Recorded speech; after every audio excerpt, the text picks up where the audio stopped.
Welcome, curious minds, to another deep dive. Today, we're actually hitting the road, but probably not on a route you'd pick for, say, a leisurely Sunday drive.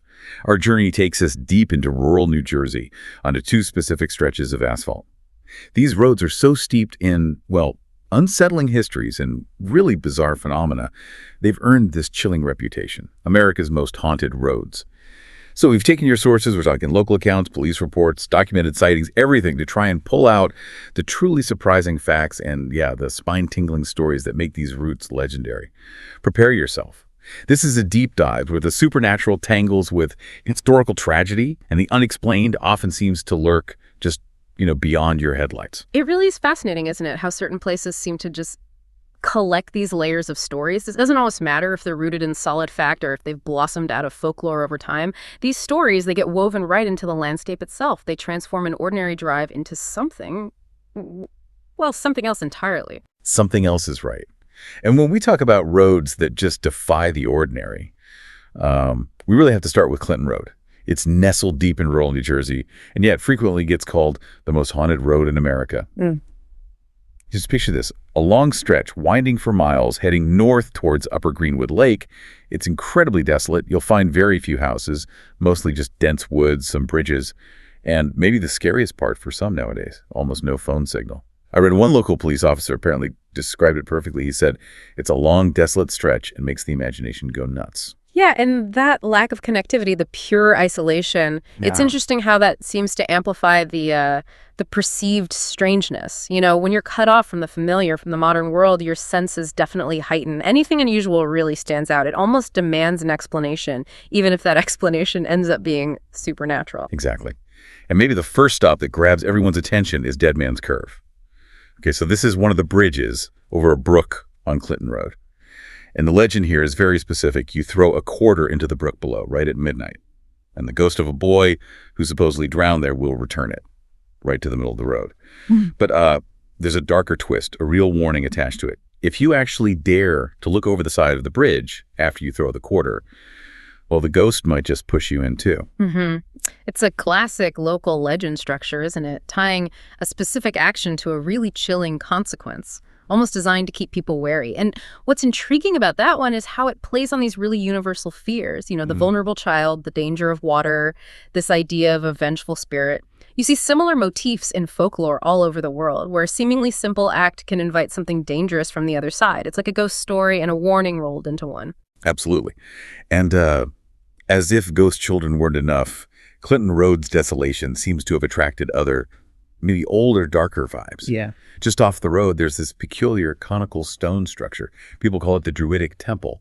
Local lore claims this was a site where, ancient Druids performed rituals, those Celtic priests, nature-worshipped stones and trees, that sort of thing. People report seeing pentagrams etched on its sides. Some accounts even mention seeing smoke rising from it early in the morning. Wow. And the warnings around it are pretty stark. Horrible things might come to pass for any intruder who disturbs the place. Right, and that really shows how historical speculation, even if there's no hard proof, can just anchor a place in that supernatural narrative.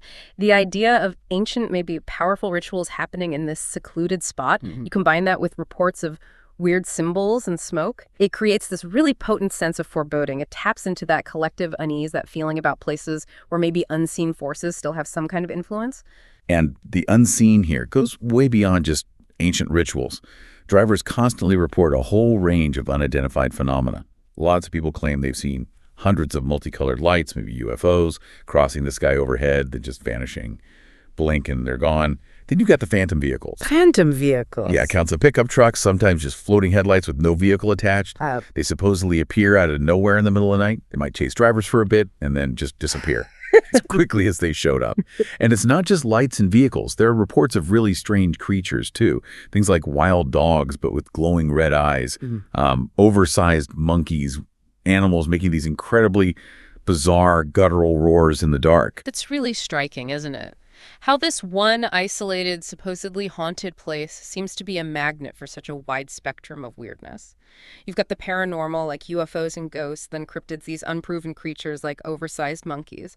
It does make you wonder why one place would collect so many different types of sightings. Is it just the isolation messing with people's heads, making them interpret anything unusual as supernatural? Or is there something else going on, drawing all these different phenomena to the same spot? That's a really good question because the stories don't stop there. Yeah. Clinton Road also has a very real, tangible, chilling history. Near the road, there used to be this place called Cross Castle. It burned down, destroyed by fire, sometime mid-20th century. But ever since then, hikers, visitors, anyone venturing near the ruins, they've shared some genuinely disturbing experiences. People talking about suddenly going into seizures, developing bruises they can't explain, or having these vivid, really upsetting visions right there at the site. Even more unsettling. Reports of writings looking like satanic symbols appearing on the inside walls of the ruins, especially in places that were supposedly hard to even get to. And get this chilling story from one source. Friends driving down Clinton Road one night saw a bonfire near the castle ruins. As they got closer, they claimed they saw a group of people, all dressed in white robes, standing around the fire. Wow. And then there's the grim reality you can't ignore. May 1983. A human body was actually found in the woods, very close to the road. A cyclist discovered it, drawn to the spot by a vulture circling overhead. Yeah.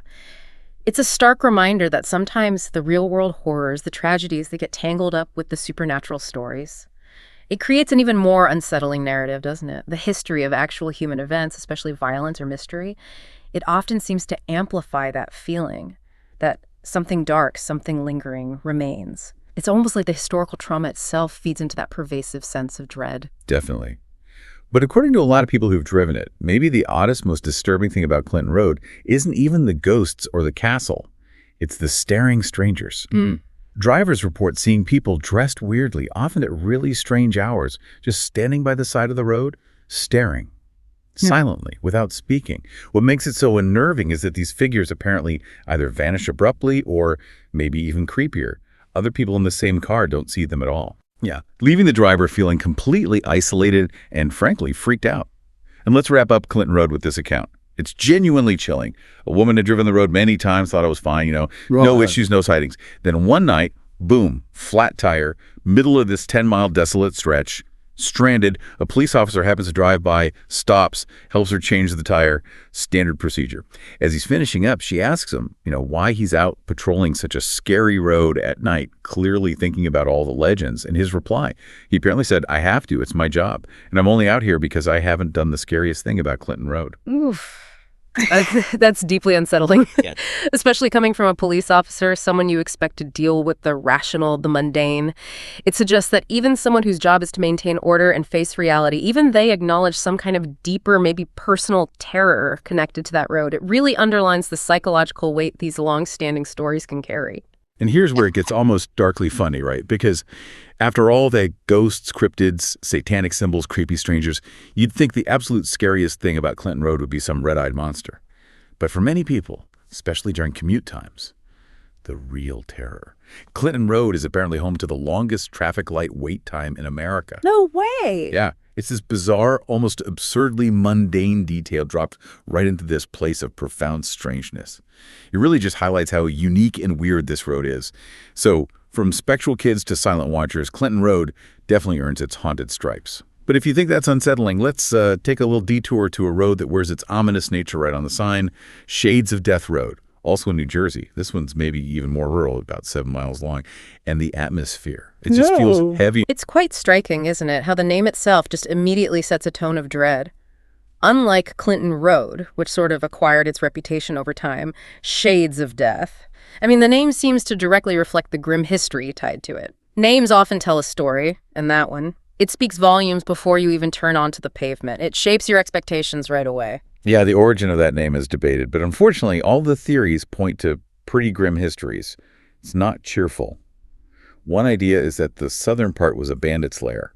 Highwaymen ambushing travelers, slitting throats, for eventually getting lynched themselves by locals. Rough stuff. Another theory points to the string of brutal murders back in the 1920s and 30s, including a particularly gruesome beheading.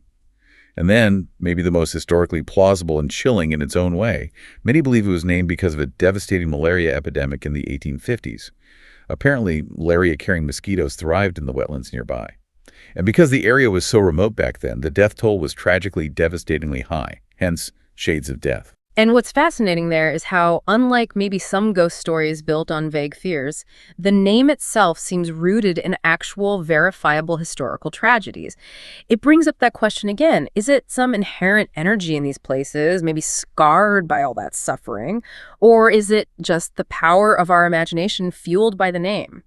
Or probably, more likely, some potent mix of both that makes these stories stick so hard. It creates this really strong psychological link between the name and the dark history. Totally. And adding another layer of mystery, definitely leaning into the unexplained, is this story about the Polaroid mystery. Back in the 1990s, people started writing to this magazine, Weird NJ, claiming they'd found strange Polaroids just scattered along the road. The magazine even published letters from anonymous readers describing finding hundreds of these photos. Some showed like a blurred image of a woman, maybe looking distressed, just scattered in the woods off the road.